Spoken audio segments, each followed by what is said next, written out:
네, 안녕하십니까. 네, 명지대학교의 김재구 교수입니다. 오늘 국내외 법제도의 변화 동향에 대해서 말씀을 해달라고 요청을 받았습니다. 오늘 지금까지 우선 먼저 글로벌 공급망에 대해서뿐만 아니라 사실 국내에서의 여러 가지 이슈에 대해서 우리 생산본부에서 현장에 실사한 내용들, 여러 가지 경험들을 통해서 좋은 데이터를 많이 보여주셨고요. 또 아울러 이와 함께 지속 가능 금융에 대해서도 우리 윤덕찬 소장님께서 큰 트렌드가 어떻게 변화되고 있는지에 대해서 말씀을 잘 해주셨습니다. 저는 오늘 이 말씀하셨던 내용들, 법제도의 변화의 동향이 어떤 기준을 가지고 움직여지고 있는지, 그것이 오늘 살펴보는 공급망뿐만 아니라 금융에 어떤 영향을 미치는 건지를 좀 개념적인 틀에 의해서도 좀 살펴보고자 하고요. 더 나아가서는 우리 개별 기업 또 산업 또 정부 정책에 대해서도 좀 토론할 수 있도록 내용을 준비했습니다. 먼저 지금 말씀드린 것처럼 우리 국내뿐만 아니라 글로벌 법 규제가 강화됨으로 인해서 우리 기업들에 대해서는 실제 생존의 문제로 다가오고 있다는 것을 말씀을 드립니다. 특히 이제 대표적인 예로 이제 ESG에 대한 의무 공시에 대한 내용이 나오는데 이따가 살펴볼 EU 같은 경우에 아주 대표적인 의무 공시 규제가 강화되고 있습니다. 아직까지도 미국 같은 경우에는 그래도 자율 공시를 원칙으로 한다고 볼 수 있겠죠. 당장 올해 1월 달에 금융위가 이에 맞추어서 우리가 그동안에 이제 기업 지배 구조라든가 이런 부분은 보고서가 나오고 있었지만 ESG에 대해서는 지금 바로 준비를 하기 위한 가이드라인을 제시했고 2025년부터는 자산 2조 원 이상에 되는 그리고 2030년에는 모든 코스피의 상장사들이 ESG 보고서를 내도록 이렇게 의무화를 하고 있습니다. 근데 아래에 보시는 것처럼 이게 우리만 그런 것이 아니라 사실은 이미 글로벌 흐름이 이렇게 가고 있고요. 그리고 이따 살펴볼 직접적인 공급망이라든가 이런 부분에 대한 요구가 나타나고 있다는 것이죠. 그러면은 이런 법제도의 변화에 따라서 구체적으로 왜 ESG를 필요로 할 것인가 하는 것들을 기업들의 입장에서 살펴보면 오늘 살펴본 것과 같이 직간접적인 서플라이 네트워크에서 ESG를 다 실시할 것을 요구를 받고 있기 때문입니다. 첫 번째 대표적인 것이 법적인 규제인데 이따가 살펴볼 유럽을 기반으로 하는 기업 실사 의무화법이 가장 대표적인 것이라고 볼 수 있겠습니다. 그리고 또한 이제 바로 규제로 이렇게 나타나지는 않는다 하더라도 많은 수출 기업들이 현지에서 입찰에 들어가는 경우가 많습니다. 심지어는 이제 지자체라든가 중앙정부의 입찰에도 함께 참여해야 되는 경우가 많고요. 근데 입찰의 그 평가 배점 기준에 이 ESG에 대한 요소들이 이제 커져가기 때문에 아시다시피 한국에서도 그렇듯이 이게 1, 2점 차이로 이제 당락이 결정나지 않습니까? 이런 입찰에서의 불이익이라고 하는 것을 우리가 바로 눈앞에 두고 있다는 것이죠. 살펴보시면 우선 법적인 규제에 대해서는 아까 우리 KPS도 잠깐 말씀을 해주셨는데요. 유럽 전체의 영토에 설립된 모든 기업들을 대상으로 해서 지금 이제 진전이 되고 있고요.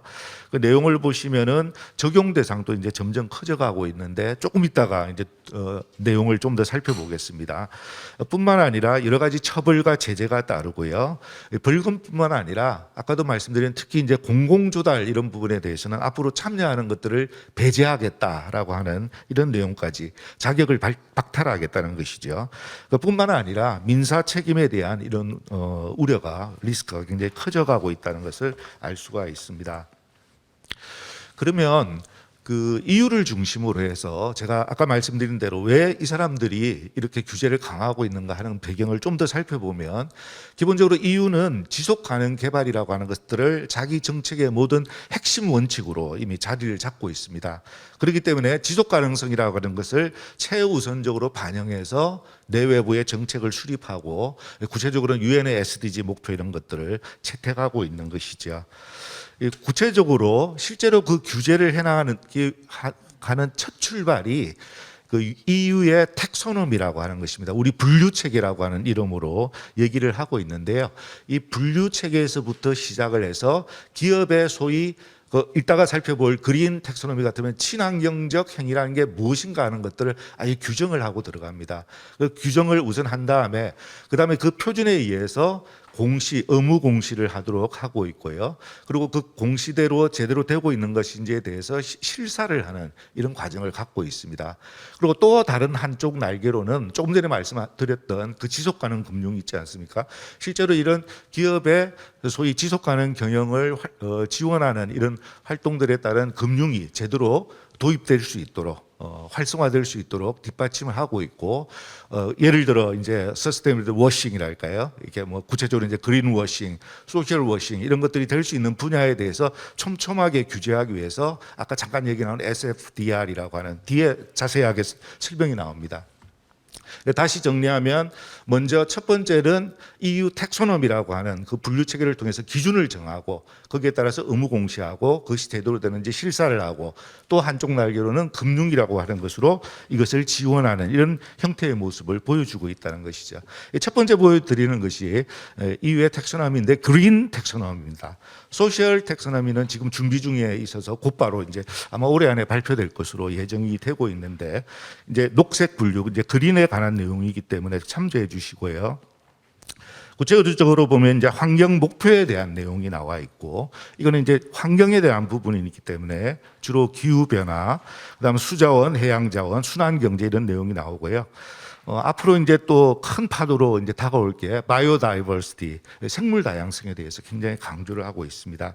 각각에 대해서 이제 구체적인 판단의 조건들을 여기에 이제 걸고 있는데, 이를테면 하나 이상의 앞서 살펴본 환경 목표 달성에 상당히 기여를 하고 다른 목표에 피해를 주지 않고 뭐 최소한의 안전장치를 주고 그렇게 하기 위해서 구체적인 테크니컬 스크린 크라이테리아 이런 것들을 다 촘촘히 만들어 나가고 있습니다. 자, 이런 텍소노미를 기반으로 해서 아까 말씀드린 대로 이제 의무 공시 제도를 도입을 하고 있는데요. 근데 그동안에는 2014년에 만들어졌던 NFRD라고 하는 것을 기반으로 하고 있습니다. 이제 이 내용은 지금 흐름과 마찬가지로 그동안 제시했던 재무정보, 대차대조표라든가 손익계산서 이런 수준으로 소위 비재무적 정보, 우리가 지금 다루고 있는 ESG에 대한 정보를 그 수준으로 동등한 수준으로 다 이제 밝히는 것으로 달려가고 있습니다. 2014년에 이어서 18년부터는 뭐 500인 이상 기업에 대해서 이렇게 점점 더 범위를 넓혀가고 있는데요. 이때면 당장 한국 기업만 해도 EU 내에 현지 법인이나 공장을 설립할 때 또 EU 내 기업과 거래를 할 때 모두 다 ESG 정보를 요청받게 되는 이런 상황이 되겠습니다.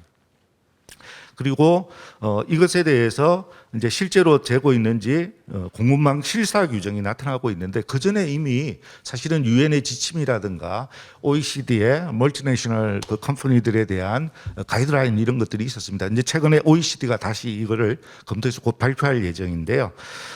이런 이제 실사 규정들이 나타나면서 법적인 의무들을 부과할 것으로 예상되고 있습니다. 근데 여기에 이제 올해 들어서 아까 말씀드린 NFRD가 좀 더 강화가 돼서 사실은 CSRD라고 하는 것으로 용어를 바꾸게 되었고요. 재밌는 것이 이게 500인 기준이 이제 아예 없어지고 모든 대기업에게 다 확대해서 비EU 법인이라도 아까 얘기했던 우리 한국 회사라 하더라도 EU 내에 자회사가 있거나 또 거기에 상장을 할 경우에는 적용이 된다는 것이죠. 보시는 바와 같이 이제 여러 가지 보고 사항에 대한 내용이 이제 나타나고 있고요. 이것에 대해서 EU의 감사 규칙 등을 통해서 금융 요건을 강화하겠다는 계획을 가지고 있습니다.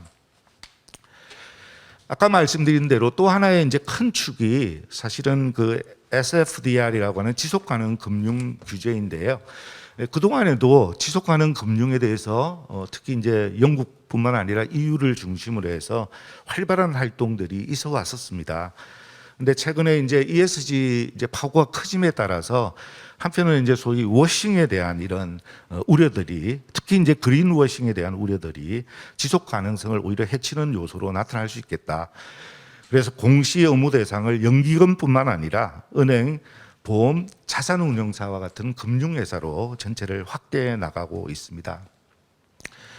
근데 당장 EU 내에서도 이제 주요한 그 금융기관들이 여기에 대해서 솔직히 굉장히 불만이 많습니다. EU가 지금 준비하고 이렇게 좀 오픈해서 이렇게 여러 가지 의견을 이제 취합하고 이런 과정인데 이 규제 자체가 굉장히 해석할 여지가 너무 많고 또 EU 집행위원회에서 이제 규정에 대한 여러 가지 뭐 좀 초기 설명이 있었는데 이제 각국의 EU라는 게 여러 개 나라의 이제 중앙 정부들이 또 함께 있지 않습니까? 이들 당국 담당자들이 다양한 해석과 또 거기에 추가 요구 이런 것들을 들고 나타나고 있는 이런 현실에 대해서 금융기관들이 이제 불만을 나타내고 있습니다. 그래서 SFDR이라고 하는 것에 대해서는 아마 좀 더 세부 조치에 대한 지침을 보완할 시간을 좀 가지게 돼 있지 않을까. 그러나 이제 이 역시 일단 발을 내디뎠기 때문에 빠르면 올해 말 아니면 늦어도 내년까지에는 준비된 내용을 가지고 말씀을 우리에게 다가올 것 같습니다. 이제 제가 이제 벌써 한 6개월 됐네요. 그때 이제 좀 큰 지면을 이제 할애를 해서 ESG에 대해서 얘기를 해달라고 했을 때도 이게 이제 뉴노멀이지만 또 이제 굴레가 될 수도 있다. 그러나 이거를 회피할 수 있는 것이 아니라 우선 이제 법적인 규제 또 이제 기업의 현장에서 이제 밸류 체인과 관계되는 공급 사슬망에 대한 내용이 되기 때문에 우리가 이제 글로벌 경제 환경 속에서 살아가는 우리 한국 기업들의 입장에서는 이거를 도외시할 수가 없고 당장 발등에 떨어진 불이기 때문에 능동적으로 오히려 참여해서 해나갈 필요가 있다. 뿐만 아니라 이제 새로운 성장 동력을 구축해야 된다라고 하는 이런 말씀을 좀 드렸습니다. 아까 이제 처음에 KPS에서 정리한 내용들이 저는 이제 굉장히 사실은 인상 깊었는데요. 그 전에서도 우리가 CSR이라든가 이런 내용들을 말씀을 드렸을 때, 실은 이게 사회적 책임이라고 하는 굉장히 폭넓은 기업 전체 행위에 대한 내용을 담고 있음에도 불구하고 사회공헌, 그러니까 단순한 어떤 기부라든가 아까 이제 사회적 기업 같은 경우도 굉장히 좋은 예지만 이것에 대해서 단순히 협력 정도의 모델로 이렇게 생각했던 것 같아요. 근데 오히려 훨씬 더 철저하게 우리 비즈니스에서 가치 사슬을 만들어 나가는 이 내용에 대해서 더 깊이 들어갈 수 있지 않을까 하는 그런 장점이 ESG가 좋은 수단을 제시해 준다고 말씀드릴 수 있겠습니다. 마무리를 좀 해주기를 원하는데요. 보니까 한국에서는 사실은 이제 밑에 보시면 이제 산업부라든가 환경부의 녹색 채권 가이드라인 또 금융위 여러 이제 어떻게 보면 좋은 정책이 나왔지만 개별 기업의 입장에서는 우려도 컸었습니다. 이게 뭐 젊은 층들이 좋아하는 아이스 아메리카노 이런 곳에 마치 좋은 이런 음료고 내용이지만 빨대는 한 16개 정도, 16개의 부처가 각각 별도로 정책을 발표하는 이런 현상이 없잖아 있었다는 것이죠. 관계 부처 합동으로 지난 8월 말에 이제 산자부도 같이 참여를 해서 친환경 포용 공정 경제로서의 대전을 위한 ESG 인프라 확충이 발표가 된 바가 있습니다. 상당한 기대를 가지고 있고요.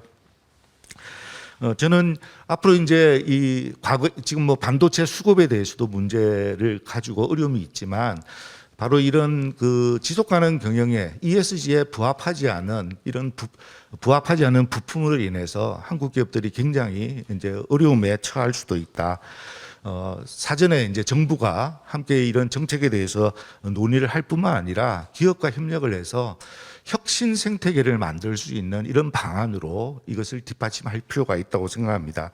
앞서 말씀드린 지속가능 금융 같은 경우에도 단순히 자금을 공급하는 뿐만 아니라 저는 지금 뭐 코로나 위기 때문에 당장 이제 리커버리를 하기 위한 이를테면 미국 같은 디자스터 파이낸싱 이런 것들도 강력하게 펼쳐나가야 된다고 생각하지만 결국 이런 ESG 파고를 넘기 위해서는 아까 윤 소장님께서도 말씀하신 것처럼 실제적인 혁신을 일으켜낼 수 있고 임팩트를 창출할 수 있는 그 기준을 명확하게 제시하고 거기에 따라서 금융이 공급할 수 있도록 될 수 있도록 그런 대출 채권 외에도 더 나아가서는 투자, 임팩트 투자 이런 영역까지 이어갈 수 있다고 생각합니다.